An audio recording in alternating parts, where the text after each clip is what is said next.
বিসমিল্লাহির রহমানির রহিম। প্রাণপ্রিয় শিক্ষার্থী সবাইকে শুভেচ্ছা এবং স্বাগতম। আশা করি তোমরা নিয়মিত ক্লাসগুলো করছো। তোমাদের ক্লাসগুলো অনলাইনে দিয়ে যাচ্ছি। তো আজ আমি তোমাদের তৃতীয় অধ্যায় যে ডিজিটাল ডিভাইস আছে, এই ডিজিটাল ডিভাইস শুরু করতে চাচ্ছি।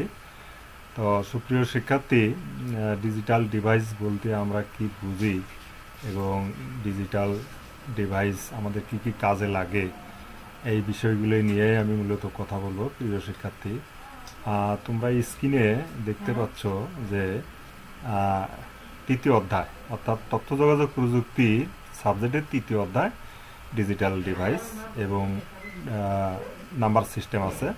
তো এক নম্বর প্রশ্ন, ডিজিটাল ডিভাইস কি, ডিজিটাল সার্কিট কি, গেট কি, লজিক গেট কি, লজিক গেটের প্রকারভেদ, নাম ও প্রতীক। তো এই কটা বিষয় নিয়ে আজকে আমি তোমাদের সাথে কথা বলবো। তো প্রিয় শিক্ষার্থী, তোমরা তাহলে আমরা প্রথমে ডিজিটাল অর্থাৎ ডিভাইস বলতে কি বুঝি সেটি আগে আমরা দেখে নেই। প্রিয় শিক্ষার্থী, আচ্ছা তোমরা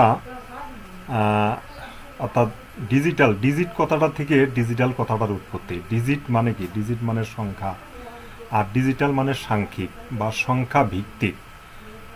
তাহলে ডিজিটাল ডিভাইস অর্থাৎ সংখ্যার উপর নির্ভর করে বা সংখ্যা ভিত্তির উপর নির্ভর করে যে সমস্ত যন্ত্রপাতি হয়েছে সেটিকে বলা হয় ডিজিটাল ডিভাইস। তা আমি এখানে এই ডিজিটাল ডিভাইসের তোমাদের সংজ্ঞাটা দিয়েছি। হ্যাঁ, তো এই ডিজিটাল ডিভাইসগুলোর উদাহরণ হলো যেমন mobile phone, computer, digital camera, সবই ডিজিটাল ডিভাইস। তো এখানে দেখো তোমাদের একটা এই প্রসেসর, যেটা খুবই গুরুত্বপূর্ণ একটা ডিজিটাল ডিভাইসের চিত্র দিয়েছি। এছাড়াও কিন্তু আরও অনেক ধরনের ডিজিটাল ডিভাইস আছে।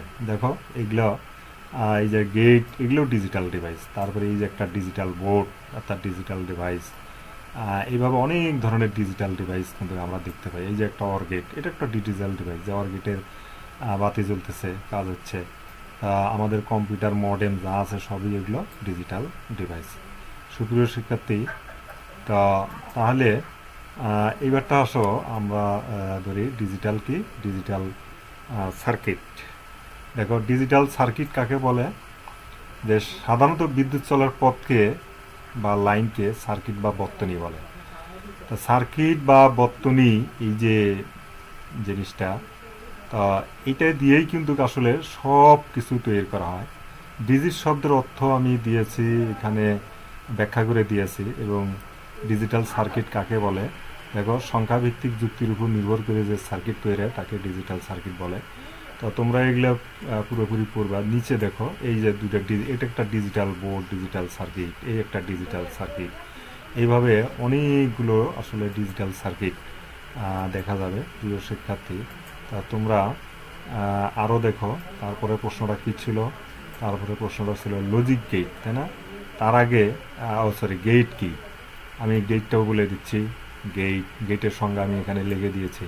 দেখো গেট হলো ইলেকট্রন নিয়ন্ত্রণকারী যন্ত্রাংশ, অর্থাৎ যাহা এক বা একাধিক ইনপুট গ্রহণ করে এবং একটি মাত্র আউটপুট প্রদান করে তাকে গেট বলে। অনেকগুলো গেটের চিত্র আমি নিজে দেখিয়ে দিচ্ছি। এই দেখো and get, NAND gate, NOR gate, x, এগুলো সবই গেট। তা গেটের সংজ্ঞা। তারপরে লজিক গেট। দেখো লজিক শব্দের অর্থ হলো কি? যুক্তি। তাহলে লজিক গেট যুক্তি বর্তনী যদি বাংলায় বলো, অর্থাৎ যুক্তি নির্ভর সংকেতের প্রবাহ যাহা দ্বারা নিয়ন্ত্রিত হয় তাকেই লজিক গেট বা যুক্তি বর্তনী বলে। লজিক গেটের প্রকারভেদ, নাম ও প্রতীক। লজিক গেটের গেটকে প্রথমত দুই ভাগে ভাগ করা হয়: মৌলিক গেট, মৌলিক লজিক গেট, যৌগিক গেট বা যৌগিক লজিক গেট। এখানে মৌলিক গেট কয়েকগুলো আমি দেখে দিয়েছি। দেখো এককভাবে কোনো একটি গাণিতিক সমস্যার সমাধান যে গেট করতে পারে তাকে মৌলিক গেট বলা হয়। মৌলিক গেট তিন প্রকার আছে। অর গেট, এই যে চিত্র দিয়েছি দেখো, এগুলো কতগুলো অর গেট। যে গেটে যোগের কাজ করে তাকে অর গেট বলে। আচ্ছা সংক্ষেপে সংজ্ঞা দিয়েছি। তারপরে হলো অ্যান্ড গেট, যে গেট গুণনের কাজ করে তাকে অ্যান্ড গেট বলে। তারপরে এগুলো কতগুলো অ্যান্ড গেট, দেখো এই যে অ্যান্ড গেট ইনপুট আছে। নট গেট, যে গেট অর্থাৎ কি করে? বিপরীত কাজ করে, তাকে নট গেট বলা হয়। প্রিয় শিক্ষার্থী, এখানে স্ক্রিনে কিছু আচ্ছা যাই হোক, বানান ভুলের বিষয়টা দেখা যাচ্ছে না। এগুলো তাকে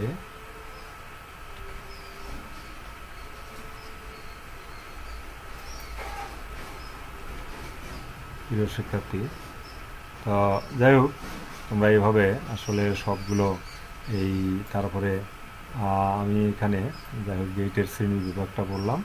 তো মৌলিক গেট আর যৌগিক গেট। যৌগিক গেটের 4 প্রকার গেট আছে, দেখো নর গেট। আর নর গেটের অর্থ ঋণাত্মক অর গেট, অর্থাৎ অর গেট এবং নট গেটের সমন্বয়ে তৈরি নর গেট। আমি এখানে বলেও দিয়েছি যে নর গেট, অর গেট যোগ নট গেট, নর গেট। তারপরে হলো ন্যান গেট। ন্যান গেটের অর্থ ঋণাত্মক অ্যান গেট। অ্যান গেট এবং নট গেটের সমন্বয়ে তৈরি হয় NAND gate. AND gate plus NOT gate সমান হবে ন্যান গেট। তো এখানে দেখো আসলে অ্যান গেট, এই যে অ্যান গেট, ন্যান গেট, আচ্ছা এটা হলো আচ্ছা এটা অর গেট, এই যে নর গেট, এটা নর গেট, এটা নট গেট, এটা এক্স অর গেট, এটা এক্স নর গেট। আমি গেটগুলো এখানে দেখে দিয়েছি। তারপরে এখানে হলো দেখো এক্স অর গেট। প্রিয় শিক্ষার্থী, এটা হলো এক্স অর গেট। দেখো X OR gate, exclusive OR গেটকে এক্স অর গেট বলে। যে গেটে বিজোড় সংখ্যক 1 ইনপুট দিলে আউটপুট 1 অন্যথা আউটপুট 0 হয়, তাকে এক্স অর গেট বা এক্সক্লুসিভ অর গেট বলে। আর এক্স নর গেট, এক্স অর গেটের বিপরীত গেটকে আসলে এক্স নর গেট বলা হয়। তো এক্স অর গেটের সাথে নট গেট যুক্ত করলে এক্স নর গেট হবে। সুপ্রিয় শিক্ষার্থী, আশা করি তোমরা সংজ্ঞাগুলো বুঝতে পারছো এবং বিভিন্ন গেটের চিত্র দেখেও বুঝতে পারছো। তো আগামীতে আমি মৌলিক গেট, যৌগিক গেট, এগুলো বিস্তারিত সত্যক সারণী, সুইচিং সার্কিট সবই আমি আলোচনা করব। সকলকে ধন্যবাদ জানিয়ে আজকের ক্লাস এখানেই শেষ করছি। আল্লাহ হাফেজ।